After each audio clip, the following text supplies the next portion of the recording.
All right, here we are with our Trauma-Informed Educators Network podcast. I called it a reunion, even though you all three weren't on at the same time. It's a reunion for me. So I am so excited to have three of the top experts in this field right now doing this work that is transforming how we see children, how we see each other, and how we see education. So thank you, all three of you, for agreeing to come on and just have a conversation. So I'm going to give each of you a moment to do a quick introduction, tell a little bit about you, and then we're going to jump into the meat of your work and the work of trauma-informed education. So Dr. Lori, we'll start with you. So, well, first of all, Matthew, thank you so much for creating this event. We wouldn't be together without you. And so I'm just very, very grateful for your passion. And so I come tonight from really just doing some work at Butler University. I'm teaching graduate courses there. And I am back in the classroom. This is my 7th year. So I'm taking this work, this framework of applied educational neuroscience, and 2 mornings or a morning and an afternoon a week. I am back in co-teaching in the classroom. So we're integrating the practices that we'll talk about tonight into the classroom. So it's just a really hard time with this pandemic. I think we're crisis teaching right now. It's much more than virtual teaching or hybrid teaching. It's just a really challenging time for our communities, our families, our educators, and our kids. I can second that. I agree. And our educators they're hurting right now. Let's just be honest. Like so many other people in our community, including our kids. And I see it every day. And as a principal, man, it's hard work right now, making sure teachers have the support. Dr. Delahooke, tell us a little bit about you before we jump in with Dr. Rossen, and we'll get into this. I'm so excited to be here. Well, I think I'm the only one of the 4 of us that's not an educator. I'm a clinical psychologist and mom, and I have been witness to 3 decades of support for kids with challenging behaviors. That turned out to be one of my subspecialties, along with infant and toddler mental health and neurodiversity, starting about 20 years ago. So once I figured out and integrated neuroscience into my practice, and of course, neuroscience is evolving. I mean, I'm just talking about the decade of the brain of the 90s. But once I started to kind of look at the impact of taking state regulation, physiology, and our nervous system into account, I realized that my field was really in the dark ages with targeting behaviors as the focus of treatment. So labeling behaviors with the DSM diagnosis, targeting them for change without consideration for the underlying causes. So that became my passion, and I wrote Beyond Behaviors as a call to arms, so to speak, for therapists, teachers, and parents to get together to say we can have a different focus. And that focus becomes more compassionate when it's based on neuroscience. So, in a nutshell. And you know what? A great nutshell that you put it in. And I think it goes so deep. And I just saw you got your 600th review of your book on Amazon, which is huge. And I think it was even one of the top sellers for a while. It may even be now. And I know I have it. Matter of fact, it might be right behind me. I haven't looked. But both Dr. Lori and Dr. Mona's work is so powerful. And I'm so glad you're here. So Dr. Rossen, tell us about you, man, and what you're up to. Sure. So again, so happy to be here. Thank you for all your work. I've listened to just about every podcast so far, including Mona's and Lori's, which I love. So I am a school psychologist by training. I got into this work working in a large school district, and like so many others, experienced the dissonance between what I was seeing and what I was learning in ongoing professional development, and when I came upon this work, and really having a hard time reconciling when I would learn about what was happening in a child's life and seeing that what we were doing in school was really not an effective approach. And slowly learning all the different factors and variables, the environmental variables, the school variables, the individual variables, the family variables. I realized I had so much to learn. So I really dug in, and I'm also a licensed psychologist, so I was doing private practice, and I saw just the total difference in the kinds of family units and the systems within which mental health services are provided. So I've been working at the National Association of School Psychologists now for almost 11 years. A lot of this work I do kind of for fun and on my own, which gives you a glimpse into my robust social life over the last decade. But yeah, I've been thinking a lot about things like trauma-informed IEPs. I've really been recently digging into a lot of the work around restorative practices, and the book from Joe Brummer, who is one of your recent guests, I loved. I'm such a novice student now on thinking around equity issues and systemic racism, which I have to admit, and I'm embarrassed to say that, but I've been reading a ton in critical race theory. And as we were talking earlier, before we started the broadcast, everything I do and see and read, I think through this lens now. So it's become a part of how I think through everything. As we were talking earlier, thinking about Harry Potter through a trauma-informed lens and his Hogwarts trauma-informed school. And so, anyway, happy to be here. Well, thank you all for being here, and I'm excited to engage the listeners too. And if you're on social media, please ask questions. We'll throw them up onto the screen and allow our guests to answer. What I want to start off on the big picture. I wanted to talk about the neurodevelopment and the impact of neurodevelopment in schools. I want to talk about the psychology around what is the traditional behaviorist mindset that we have so much of our schools established on, and how is that paradigm beginning to shift? And then I want to get all the way down, especially to you, Lori. I see your videos in the classroom about that connectedness and making sure kids have those de-escalation skills. So let's start big. And Dr. Mona, I want to start with you because I know your passion around some of the archaic strategies and structures that we use in education. So let's start with the traditional form of behaviorist thinking that we have in education. Okay, well, let's go even beyond education then. Let's go to culture. Let's go to how we were likely raised. Let's go to how our world views behaviors, really. And that is that we are accustomed to viewing behaviors as the target instead of viewing behaviors as the signal. As my colleague and friend, Dr. Ross Green says, behaviors are signals. So now let's go to education and even mental health. How many of us were trained that behaviors are signals of something else?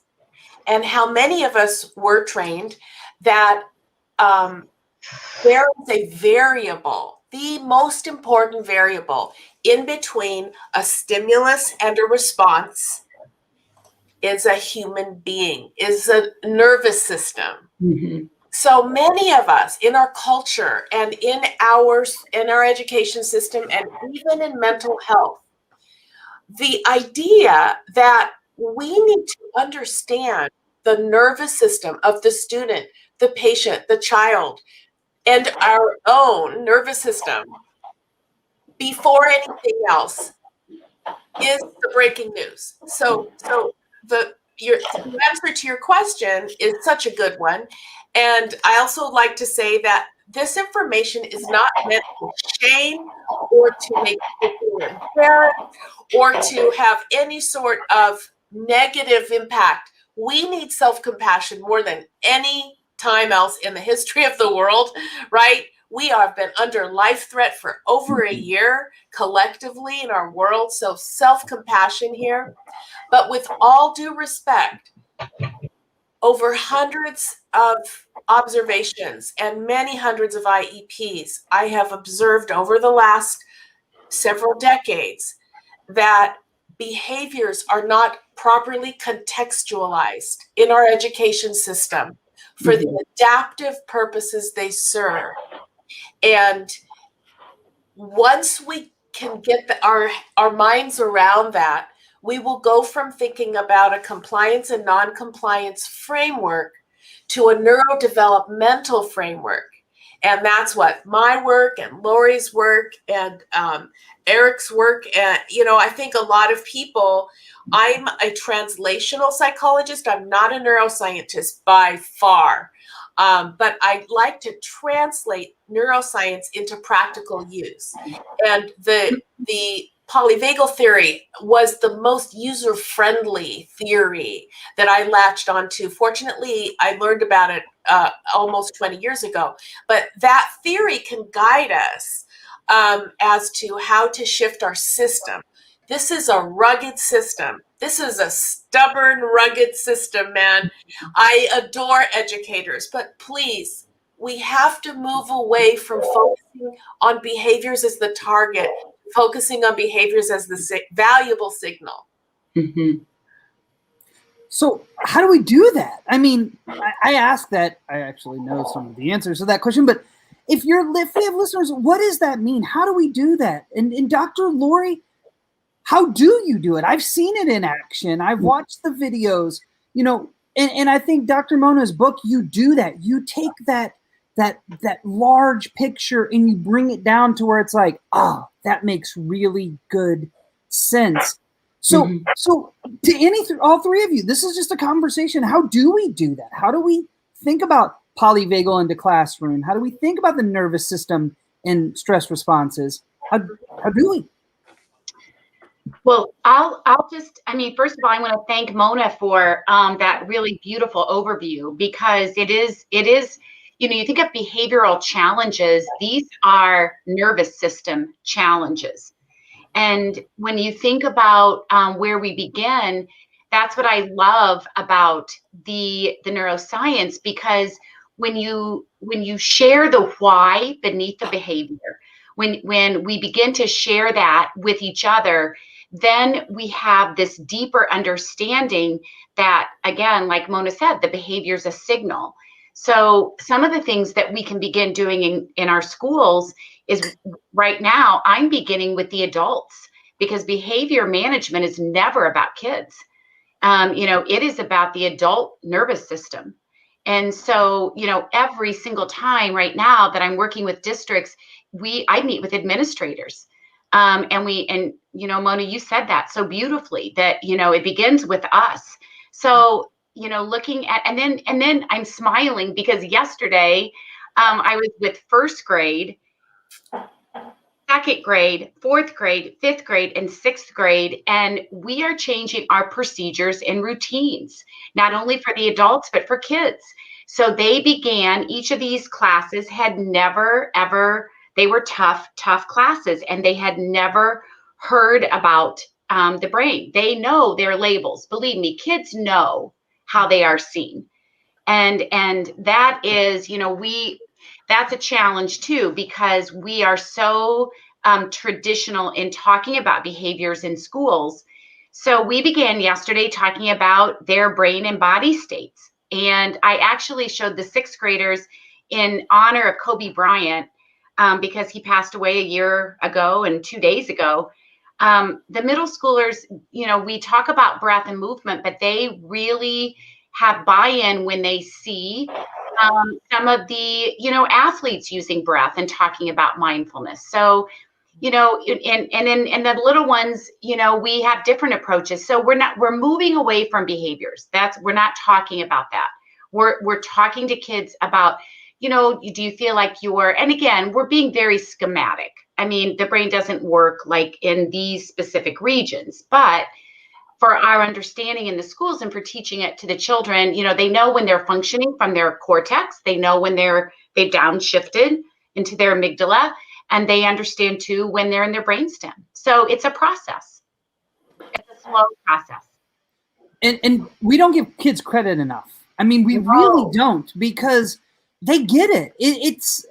I want to say it's not brain science, but it actually is brain science. But they get it, right? I mean, when we are open and honest with our kids and explain the function, they get it. And I think that's the power of giving kids this information. I just had a conversation with my 10-year-old who gets it. And I think that's where we have to be having conversations in schools, right? Absolutely. Yeah. And I was going to jump in, just, following Mona and Lori is always a challenge, of course, because they cover it so well. But, the idea that Mona said, this compliance mindset. And I think in many cases, it's an order of operations problem, because a lot of times there's this view that compliance is a prerequisite for effective education and learning, versus established relationships is a prerequisite for learning. And we need to teach a range of prerequisite skills, like regulatory skills and things like that. And the behavior that we seek will come later.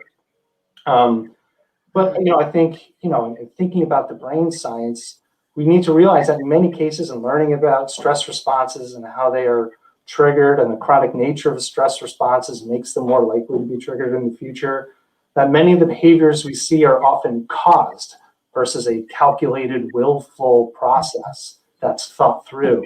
And that reasoning in the heat of the moment, like questioning a kid, while tensions are high, asking a 5-year-old, why did you spit on him, is a rhetorical question. And regardless of the answer, it doesn't really matter, right? And so we need to think about what is the trajectory of that brain response and the stress response. And those 3 R's from Dr. Bruce Perry, right? As far as regulating and reasoning and relationships. And I may have mentioned this on my first podcast with you, Matthew, but I talked about the hot-cold empathy gap.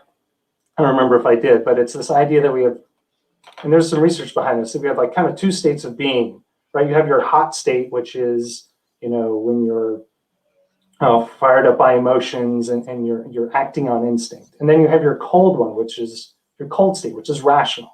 And there's a lot of research that shows that a lot of times we're in a cold state and we make assumptions about ourselves, and we can't empathize with how we act ourselves in a hot state. So I'm going to go to the bar tonight, but I'm only going to have 1 drink. I'm going to not eat cake at that birthday party today, right? I'm not going to act in this way. And then you get home later, what happened? I thought I was going to act like this and I didn't. And it's been shown with smoking and eating and all sorts of different behavior. Yeah. And so with kids, it's the same way. A lot of times we'll have conversations with kids and we have a plan. And then they get in a hot state because their stress response is activated. And right away we're like, what happened? And they say, I don't know. And we say, that's not an acceptable answer. Yes. And, it's just another example about how there's a lot of science that we need to, that has a practical application, and our ability to use that to be more effective in skill building and responding. We're lagging on, but we're all working on it. Oh, Eric, I loved that you posed that situation of asking a child, why did you do that? Because this is the other piece that you touched on, that most teachers don't know about, and most parents don't either. And that is that there are 2 major kinds of behaviors, top down and bottom up. Bottom up behaviors are instinctual automatic responses. So typically, if the child really fast spits on someone else, it's an automatic instinctual behavior based on the neuroception of threat, a body's sense of threat. That kid isn't going to have any idea why he spit. He's not going to say, well, actually, my neuroception just ticked off that I was under threat, and my amygdala kind of rattled off that little spittle, and I'm not responsible. No, what the child is going to do is that they're going to make up a reason. They're going to make a story up for the reason, because even worse than getting punished is getting shamed, is feeling shameful. And most kids don't want to spit on other people and get in trouble. All kids don't want to get in trouble, right? Kids do well if they can. So here's another good thing for teachers to know, and that is that there are behaviors that are subconsciously driven. You don't want to ask a child about that behavior because it shames them and it makes them feel worse. Nor do you want to throw them in a timeout room or put their red chart, rank them on the behavior chart, because what that does to the nervous system is increase the distress in the child. So we have it kind of backwards. Yeah, and I just had a conversation with my previous guest, James, about this and how we explain it to adults, and we both did the same thing. We said if we're going to use these behavior-based, upfront, public shaming modes, then we have to use them with the adults too. And that when you see the teachers are like, wait, I'm like, no, it's not. I mean, if you're on your cell phone in the faculty meeting, I'm just going to call your name out loud. You're going to get up. You're going to walk up. You're going to clip. Like that, we have to continue to have these conversations of these are just little human beings. And I think too, another piece that resonated with me when you're talking about that response system that isn't voluntary, I always use the analogy is if you are at the funeral of one of your closest loved ones and you are in that emotional state, which is grief, and somebody comes up to you and says, you need to calm down. You can't calm down. That isn't something that your responses are going to be able to, your physiological self isn't going to be able to do. Our kids are in that state, not necessarily grief, some are, on so many levels. Yeah, and there's, I think there's two pieces there, One is the stress response, which is, I think we need to be mindful of, particularly for kids with a history of chronic stress, because we know that the stress response, when repeated activation of a stress response can generate a faster stress response in the future. Right. And so over time, what that looks like is that to an objective observer, your threat level, your level of hypervigilance, or that student's level of hypervigilance is totally inappropriate based on the context. But I'm using my my subjective lens as an educator is fully regulated and applying that to someone whose stress response has been going on, on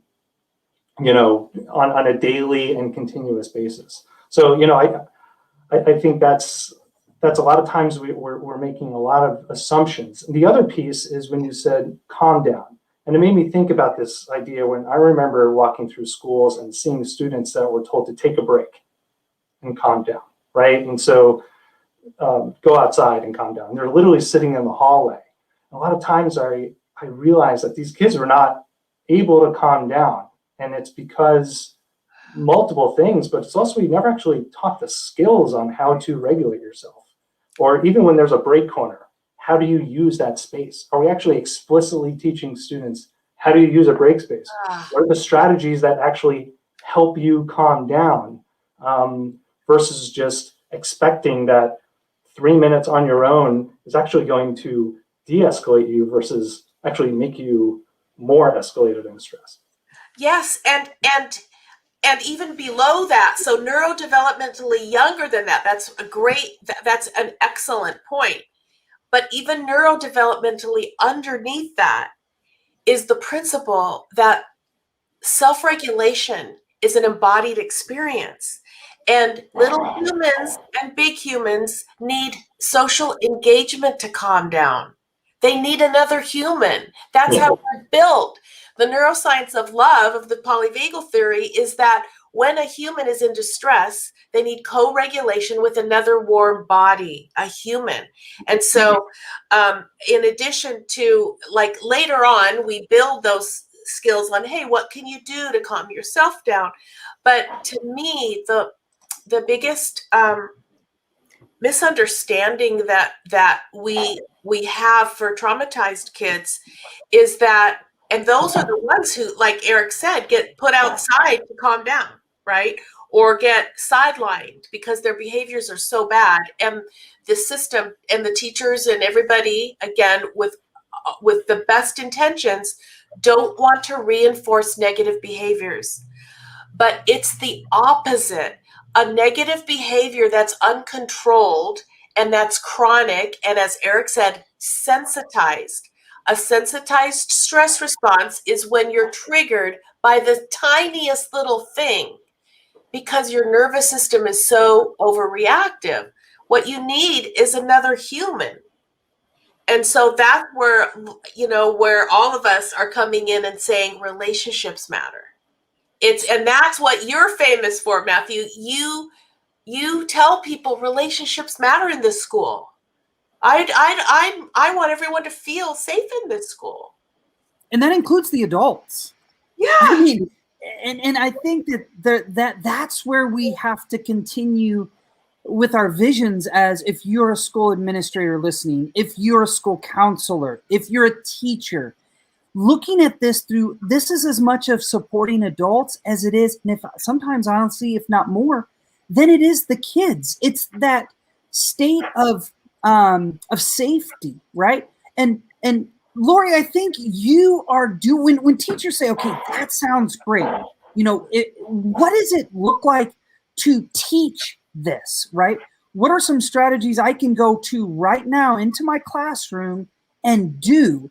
And I think you have invented some amazing, like, turn around tomorrow, get a couple things off of Amazon, and bam, you're teaching some seriously amazing de-escalation strategies. Talk about some of those, because, the what we get, but the how, like, what is it that we actually do? Yeah, so, I mean, I love this conversation tonight. And one of the things that I'm learning every day, besides looking at these dysregulated nervous systems and understanding what's beneath the behavior, is really looking at discipline that is relational, that is preventative, and that is brain aligned. And we tend in schools and in our homes to be very reactive. And so this is a big shift in this framework that we are rolling out to schools.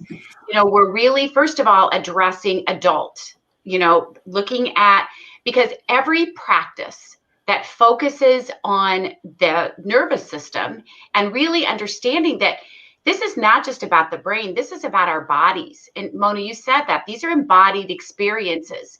When we feel that shortness of breath, when we get hot, when we get that lump in our throat, our bodies are communicating that trauma. So some of the things that we're doing in our classrooms and schools, and this is for the administrators, as an administrator, your classroom is your staff. So when the kids come in, we are incorporating as part of the procedures focused attention practices. And these focused attention practices are part of the procedures that include movement and breath. We're using art, we're using pressure, we're using coolness, heat. We're really focusing on body sensation, because this is where, I love that saying, if you want to know which way the sand is blowing, if you want to know which way the wind is blowing, look at the sand. And it's true for children. If you want to know how a child is feeling, look at their body. So, we don't calm down by words when we are in that survival state. We don't hear words. We don't care about consequences, logic, rewards, or stickers. And oftentimes we're disciplining when we are in that dysregulated state. And emotions are contagious. So we're beginning with the adult brain and body, but we're putting in a lot of regulatory practices, increasing vagal tone with movement, looking at the power of storytelling and art. So that's, and the book is filled with resources, that for staff and for students and for parents. I mean, this is as much for parents. I've always said I would have been a different mom to Andrew and Sarah and Reagan when they were little, had I known what I know today. Well, and I think too that when we talk about mindfulness, right, that is such a term and practice that we hear all the time. This is what we're talking about when we talk about mindfulness, especially with adults. understanding your own systems and stress responses, knowing when when you're triggered, knowing that your heart is beating, or knowing that your hands are getting tight, or it's such a skill. And I want to reinforce that to the listeners, especially if they're on this journey at the beginning. These are skills that take time to develop. I'm 6 years in, y'all, and I feel like some days that I'm brand new to this work of trauma-informed principling, right? Like, oh my goodness, why did I say that? Why did I respond like that? Like, I should know better. But it's hard work. Yeah, I think what is, when you talk about the relationships that matter, good relationships actually buffer to some degree against those experiences. And I think, we talk a lot about unconditional positive regard and the importance of unconditional positive regard in how we interact with students. This idea of this no strings attached relationship, that I will always be here for you, and no matter what, even when I'm angry, even when I'm stressed, even when I'm frustrated, and even when I yell, and even when I become dysregulated, that the student knows that. I mean, and that's why zero tolerance policy, among many other reasons, is so bad. It is the ultimate violation of unconditional positive regard, because it says your belongingness here is conditional on how you behave on any particular day. Yes. So yes, Eric, no, that's such an important point. That point cannot be yelled loud enough from the mountaintops for teachers and administrators, because they are taught that if you pay attention to a bad behavior, you are going to increase the chances of that behavior occurring in the future. This is what we spend millions upon millions of dollars on behavioral FBAs and behavioral treatment contracts, where the aides and teachers are told that if they don't consistently ignore a certain behavior, or which is the child, that they will be making the child's problem worse. And this idea of unconditional positive regard, which was Carl Rogers in the 1950s, I believe, a psychologist, has gotten lost. It got buried by behaviorism.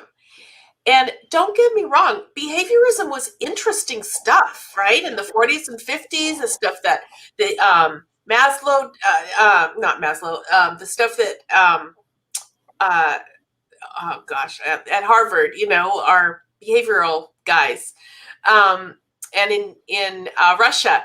So looking at the study of behavioral responses was super interesting, but then it got taken over it was at the University of Washington, and Ivar Lovaas did a lot of interesting stuff at UCLA, right? And then it got into autism, and then somehow behaviorism got a stronghold in education. And throughout the country, parents aren't told that they have a choice. So if you're a parent or if you're a teacher and you believe that the behavioral contracts that are being used on a student or your child are increasing tension in their nervous system and causing them stress, causing them physiological distress, which means they're going to be kicking, hitting, spitting, getting red in the face, crying, running away, that means the treatment is making the behavior worse. So I'm just underlining what you said. Unconditional positive regard is not a fluffy concept. It is a very keen neuroscience concept, Eric. That's where we need to go. Yeah, and I think that this concept sometimes that you have to choose between that and accountability. And, right. and I think that was discussed in some in multiple podcasts from you, Matthew, that accountability can still occur in the context of good relationships and unconditional positive regard. And so you don't have to choose. Absolutely. And you can keep everyone safe, and you have to, of course, you have to have accountability, and you have to have measurement, and it can coexist. Mm-hmm. Yeah. I think it has to, right? I think that the the positive regard in the relationship has to have for consequence to be effective. Like, I mean, all of those measures have to be. And I think that's such a good topic that I even wrote a short article for Edutopia about misconceptions of trauma-informed education. One of them is that there is no consequence. That is not the case. Now, what it may mean, there may not be a punishment, but there are consequences, whether logical sometimes or whether natural sometimes. And I give an example of, if a child is dysregulated and they rip everything off of the wall, first we're going to get them regulated. We're going to kind of have conversations, and then we're going to go put everything back on the wall. Yeah. And that's it. Like, they're not getting suspended. They're not going home. I'm not going to publicly shame them. It just makes sense. So talk more about that, about what role does a boundary and a consequence play in this work? Well, I want to share something that Matthew, you just said that made me think about this, because we're really rethinking the word consequence when we think about behavior. Because if you really think about what consequences are, they are experiences. And sometimes when you change the word, you change perspective. And so one of the things that we're thinking about, and it really, and I think about this with, as a parent, as a teacher, instead of saying, what consequences does my son need so he will make curfew? I want to ask, what experiences can I provide my son so that he feels, ready to do that? What experiences can I provide for this child so that they will understand the importance of curfew, or that they will understand, what they need to do? So it's really, like I said with Guy Stevens today, it just, we have this perspective that has been around for a long time, and people will accept new medical interventions and new technology, but boy, you tell us to change the way we discipline, and we put our foot down, because we are creatures of habit, and we carry it into generation after generation after generation. And so I think that that's significant, with the science giving the behavior, what's underneath it. Well, and I think when you're talking about intergenerational transmission of trauma, right, that comes in the way that we punish and the way we, those things are passed down, and we're talking generations of stronghold to this archaic mindset of behaviorist thinking. Yeah. And in the new when you think about, when we think about trauma responsive, it's not programs that schools are implementing.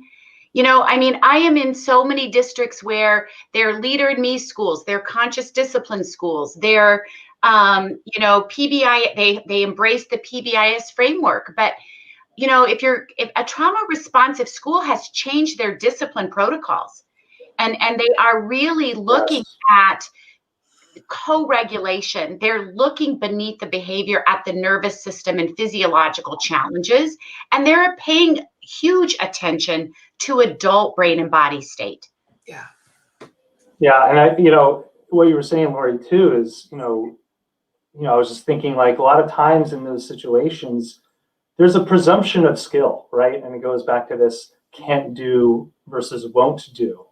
And so many times there's the presumption that they can do and they won't, that it's a choice. Yes. And I think in the work around like trauma-informed IEPs, it's very simple based on a lot of these concepts, right? And not thinking about IEPs as compliance-based, but skill-focused. And I remember seeing this one IEP, and the goal was Maria will decrease protesting to 0 times a day.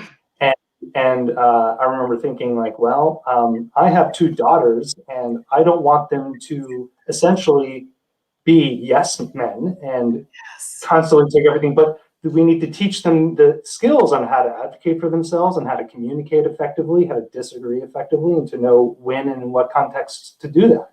But to simply set a goal of never protest, and to assume that they know an alternative and that the skill is there, they just choose not to do it, is such a miss when it comes to our assumptions that we make. I think too, we're talking about, you all, oppressive systems that have been built on this silencing of people, right? And I mean that on marginalized communities. I mean, and I even remember, I'm a white male. I totally know this, right? But even as a kid, I remember being like, man, they won't even like let me say what happened, and they won't even let me, as a community of people and a culture of people, to think that has happened and it continues to happen on a greater scope of a culture is mind-boggling, but it is what it is. And I said what I said, and it's the truth. And those are the conversations we've got to be having right now. Got to be having.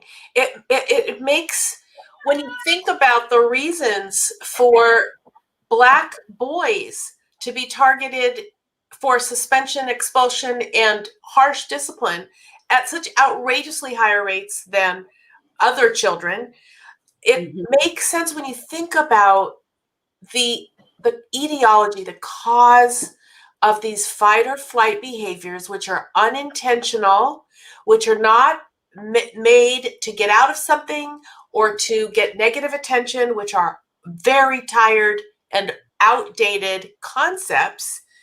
They are behaviors that happen under the neuroception of threat, and our children of color and persons of color are under more threat. I mean, if this year didn't show that, then we can move to a different planet. So this whole idea of the neuroscience of safety, and I'm really oh my gosh, we could take this in so many directions, but I work with a lot of kids on, as an expert on an IEP, right? When parents who are lucky enough to have me come in and talk, and really, again, really well-intentioned behavioral teams are taught to not have a warmly engaged relationship with the child. They are taught to interface with the behavior and not the child. But a child is not a disembodied head, right? A child is not a rat, and a child is not a dog. And so you can't do that. And so a lot of the high-risk kids that I've seen, foster kids, kids on the autism spectrum who have been bounced around from aid to aid or school to school because of challenging behaviors, it's because those persons in charge of helping the child haven't been told that what this child needs most of all is having you look at them with care and concern in your face and to help them feel safe. If we did that one little change, we could save millions of dollars on these expensive, behavioral plans, because we'd get kind grandparently like people in there and not behavioral technicians. It's a whole different shift in our concept of what it means to be human. Yeah, and one thing Mona, I love how you keep talking about that, the kind of the neuroscience and of the threat and the neuroception of threat. And I think a challenge that a lot of adults have, and I'm guilty of it myself as a parent, is recognizing that I should not be applying what I view as an appropriate level of threat response, right? That if a student perceives threat, that is what's going to impact their own, internal response. And the example I always give is, when my daughters are really young and things, they would lose their minds over like dropping a sprinkle, yes, or like losing a Happy Meal, right? And of course, my response as a tired, inexperienced parent is to say it's not a big deal, right? It's no big, just a sprinkle. But that's my lens, right? I'm able to say that because I'm a privileged white middle-aged man, and I can get all the sprinkles I want. And so I think many times we apply this idea, we never assume or we never make the hypothesis that maybe the student felt threatened, even though I didn't intend threat. Yes, yes. And it's really hard for adults to make that shift. So yeah, I experienced that challenge myself. That is so true. And again, compassion for ourselves, because how many hundreds of times did I say, like that's not a big deal, you know. Yeah. There are hungry, there are starving children in the world, you know, like eat that. It tastes fine to me, should taste good to you. I mean, come on, we have to give ourselves some grace. But this idea of the subjective nature of the neuroception of safety for each and every child is a hard one to explain sometimes, because I will say, I will have that in an IEP, for example. I'll say, this is what this child needs to have a neuroception of safety, right? And then we will list the characteristics of the interaction with the aide or the teacher. And then sometimes the pushback is, look, this is a very seasoned teacher. This is a safe school. What are you talking about? This is a generically safe school. But threat detection is subjective. It's inside. It's invisible. And so when a child hauls out and hits somebody, it's never out of the blue. It's always out of some subjective trigger. And you mentioned that in the beginning, Eric, of the sensitized stress response, which traumatized children have more sensitized stress responses for those reasons that you mentioned. The brain does workarounds to protect itself. So anyway, I don't know where that went, but. Well, and you all, we're getting a lot of questions about FBAs and FBAs and IEPs, because, you know, I think you all, I don't know if you agree or not, as a previous foster parent and sitting in with a psychologist and them saying, or a psychiatrist and them saying, you know, the child has severe PTSD. However, we have to call it ADHD in order for schools to understand what that means.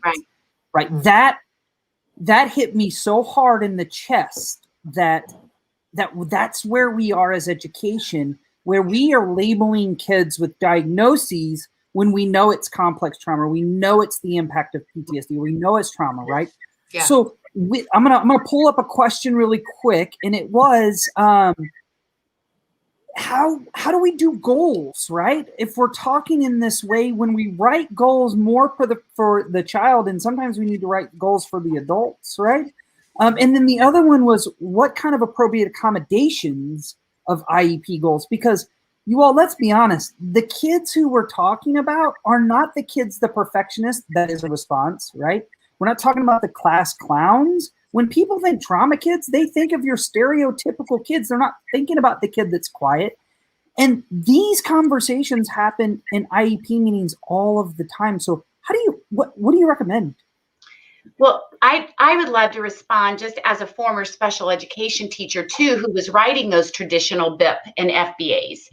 And some of the things that now that we're looking at, and you're exactly right, Matthew, you know, you have this classification of emotionally disturbed or behavior disordered, and then you don't want that. So then you go with other health impaired.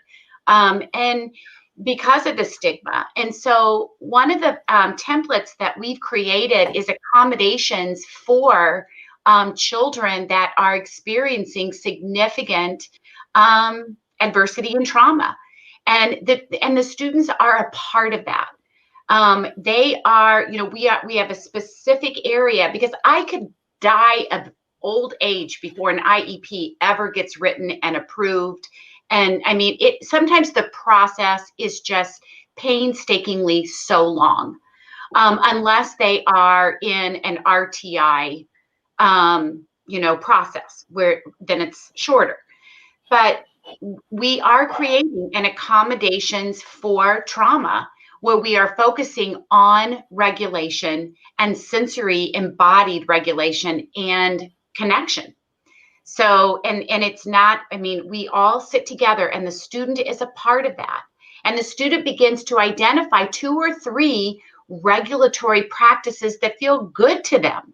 You know, they know. We forget to ask a child, who in this building do you trust? Who are the 2 adults that you feel safe with?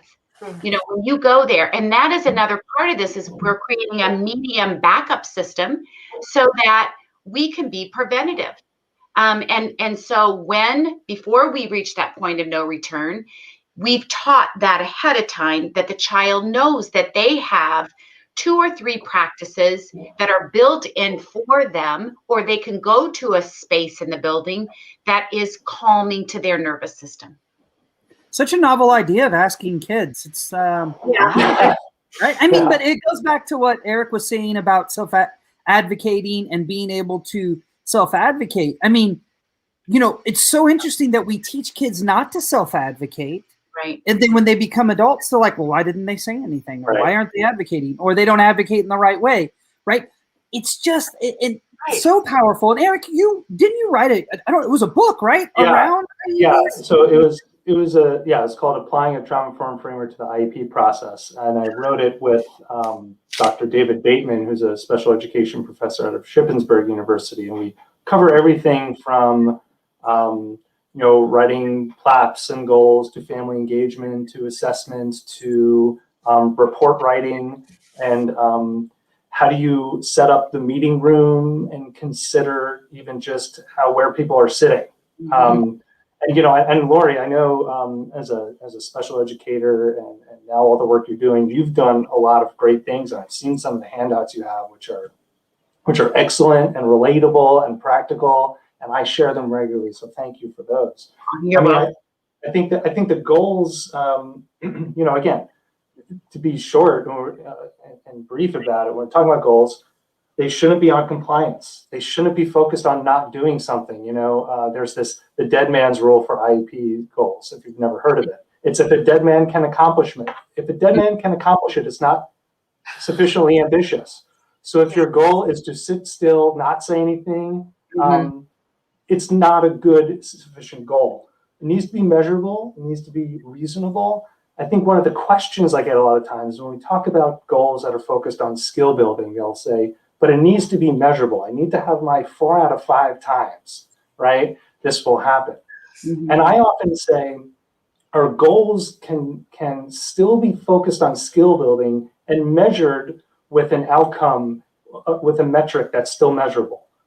But the goal should not be just to stop doing it. The goal should be skill building, and the outcome and the measurable outcome can likely be a reduction in some of the concerning behaviors. The other thing I notice, and I can, unfortunately, I could talk about this all day, so I'll stop after this, is we don't think about the role of the educator sometimes. So as an example is I've seen a goal that says student will respond calmly when consequences are administered. I remember seeing that and I thought, well, how are the consequences administered? Is it in the heat of the moment and someone's standing over them with their finger in their face and telling them to get out of the school? Or is it after they've regulated and it's someone that they have a close relationship and they discuss reasonable consequences and what are the consequences? And that goal is going to be completely dependent on the educator, not on the student, yet we are making the student completely accountable for it. So there's a lot of ways to think about how we can do our IEPs a little better with the trauma-informed lens. Yeah. There's a typical IEP goal that I've seen so many times for my foster kids. And that would be something akin to student will learn to request something in a polite way, or something like that, right? 4 out of 5 times the student will ask for something rather than XYZ. And so that's a goal that is based on compliance, based on kind of having the child look acceptable. And what we shifted in that goal was that the student will begin to recognize when their state is shifting. We call it physiological state, but we have different ways of putting it to the student. But basically, the student, when they start to feel a tiny bit shaky, because when you're traumatized, anything can set you off. A smell, a sound, a movement, a thought, a flashback. And by the way, somebody wrote in here that this should be for all students. Trauma-sensitive goals, yes, they're not just for traumatized students. They're for everybody. Mm-hmm. So if we can help a child compassionatally understand and befriend their nervous system, as Deb Dana says, we want to start as you all said, by befriending our own nervous systems first, because we could be the best teacher in the world, but if we're in a stressed state, the child will pick up on a stressed state first and not what we say. So that's why we are the container. The therapeutic use of self is everything, because emotions are contagious. That is documented. It's not contagious as in a virus, but contagious as in neuroception. And then trying to shift our goals, our IEP goals, to an understanding of behaviors as something bad to behaviors as indicators of an adaptation that their brain is making in terms of movement or non-movement. So if a child is yelling and screaming or yelling profanities or trying to escape or hitting other people, that's the nervous system trying to calm down through movement. If a child is completely shut down and not talking or answering, that's a very serious sign that the nervous system is losing hope. So if we start to use the language of what is that child's nervous system needing, I know it's a foreign idea. It's like not really in IEP goals really yet. But we have to get around 4 out of 5 times the student will do X. Yes.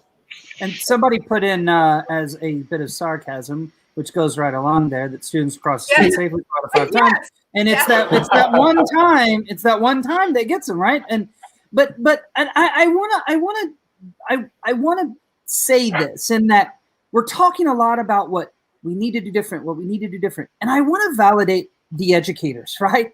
Because so many I was not a trauma-informed principal my first year. I think I used a lot of the concepts because I'm a naturally empathetic person. That's just how I'm a product of my mother, where I connected to kids even as a classroom teacher. But there were things I did that were like, oh my goodness. And even as a first year principal, that paradigm shift was, I'm actually hurting kids, like emotionally, not physically, emotionally hurting kids. I had to come to that paradigm. And I think a lot of educators are at that precipice of going, I've got to do something different, right? And I want to validate just how hard being an educator is, and how hard it is right now, and how hard it was 2 years ago and 10 years ago and 15 years ago.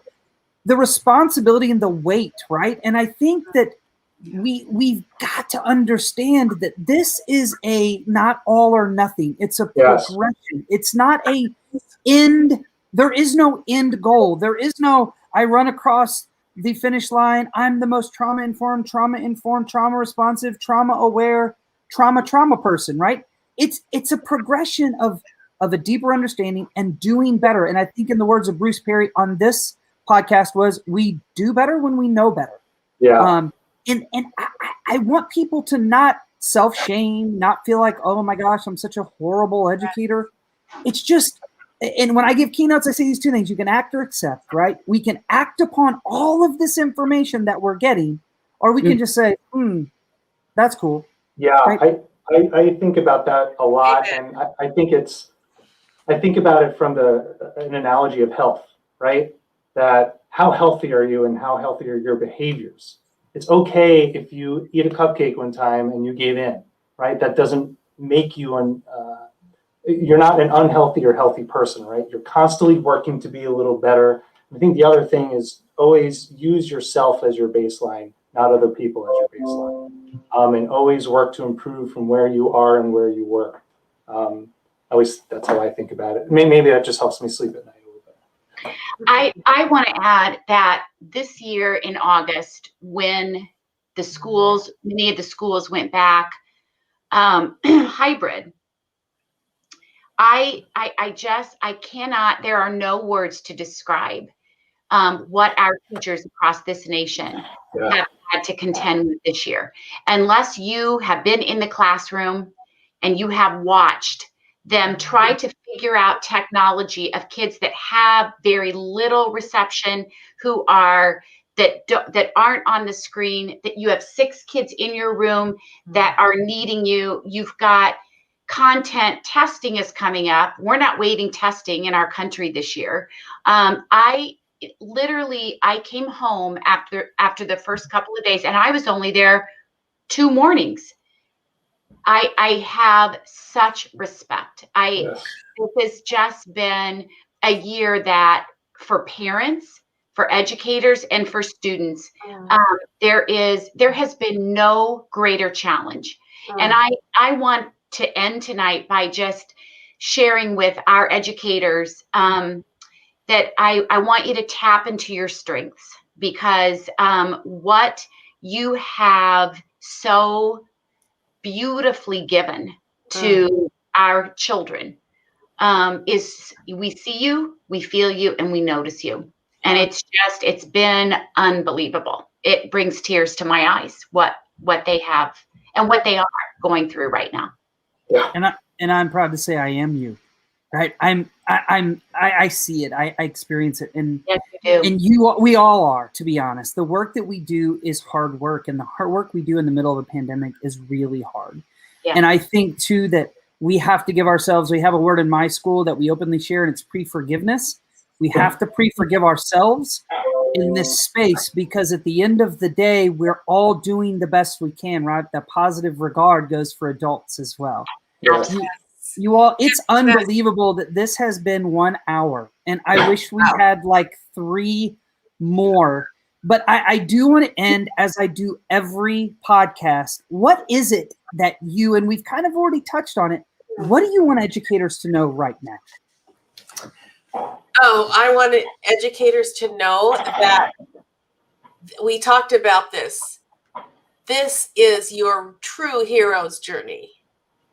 Thank you so much for what you're doing. This is an impossible task. And now we're also thinking about adding a disruptive paradigm shift on top of it. So if you felt a little unsettled tonight over the conversation about the future for our thinking about behaviors, for now, self-compassion, you are a hero. You're doing the best you can. And thank you. Thank you for that. We'll get to the other side. What about you, Eric? What about you, Lori? Lori, you want to go first?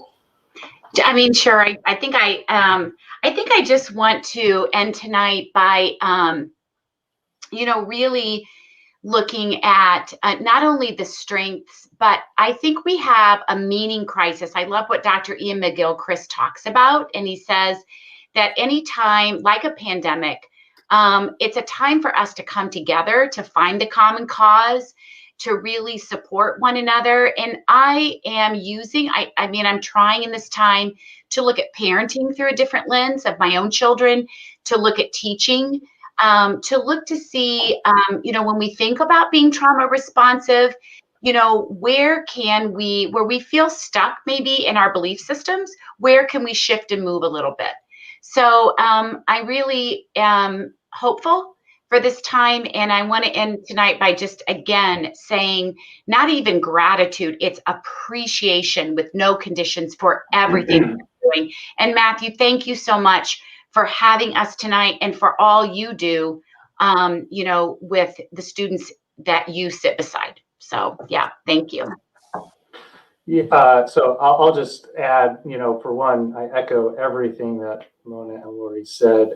Not just appreciation, but complete admiration. And I recently ran into one of my child's teachers out on the street, because my kids are still virtual, and I just told her she did, and this was actually back in the fall, and I just said, I can't imagine how difficult this is. I just want to thank you for everything you're doing. This must be so hard. I can't even imagine. All I can do is just thank you for showing up every day and being so wonderful. And immediately she said, am I doing a good job? Is she doing okay? Is she learning? Is she having fun? Those questions said so much to me, right? She's not only self-conscious, but that's what she cares about. She cares, is she having fun? Does she feel connected? Is she learning? That's what she really want to know, and she legitimately was stressed about it. Yeah. And so I've been writing both teachers regularly. You're doing awesome. I'm amazed by you. And I think that goes for everyone. So really just educators, administrators. I know, Matthew, you as a principal, the fact that you are enabling your staff to feel supported, you're enabling them to turn off at the end of the day. You're telling them to leave the school building at 5 o'clock or don't stay there until 5 o'clock. All those things I am just so appreciative of as a parent. Well, and very quickly, I know I don't want to take any more of you all's time. It's been over an hour already, but if they want to follow your work, where can they find you on social media? Because we want to make sure they connect. And Eric, I know somebody specifically asked for your book, and if you could tell the title of your book, I will add all of this on the podcast. But for those actually listening right now, I would love for them to be able to keep in contact with all of you. Sure, I'll start. So I have a website. It's ericrossen.com. You can follow me on Twitter at E_Rossen. So the book on the IEPs is called Applying a Trauma-Informed Framework to the IEP Process. It's from LRP Publications. And I've also edited a second edition of Supporting and Educating Traumatized Students, Guide for School-Based Professionals. And that's from Oxford University Press. Both of those are on the website. That's great. Lori? No, there it is. Yeah, the book is Beyond Behaviors, available on Amazon and some bookstores and the publisher, Pessy. I've just grown to love social media because it's a way to connect and have a community. Mona Delahooke, PhD on Facebook, at Mona Delahooke at Instagram and Twitter. And my website has a monadelahooke.com, and I have a newsletter that probably goes out twice a year, so it's very short. But I have an upcoming training based on the book that's coming out. So if you want info on that, just sign up for my newsletter on my website. Your turn, Lori. And so Mona endorsed that, and so did Matthew. It's my new book, Connections Over Compliance, Rewiring Our Perceptions of Discipline. And I too, like Mona, I love social media. My girls make fun of me all the time, like, Mom. But yeah, so you can find me on Twitter, Desautels_PhD, and Facebook and Instagram and LinkedIn. And my website is revelationsineducation.com. And again, Matthew, thank you so much for this tonight. And Mona, thank you. It was a joy. One of these days we'll get together. Eric, it was so nice to meet you. And yeah, thanks everybody. Thank you. Yes, thank you. Eric, Matthew, thank you so much. Anytime. Well, thank you all. And for the listeners, do not forget, actually, tomorrow is the deadline to get your RFP in for the Trauma Informed Educators Network Conference. This is technically our second year, although it should be our third, but the pandemic threw that out there. It will be July 19th through the 21st. It is going to be virtual. And we have a great lineup. We have two amazing keynote speakers. We have a panel of experts. We have over 40.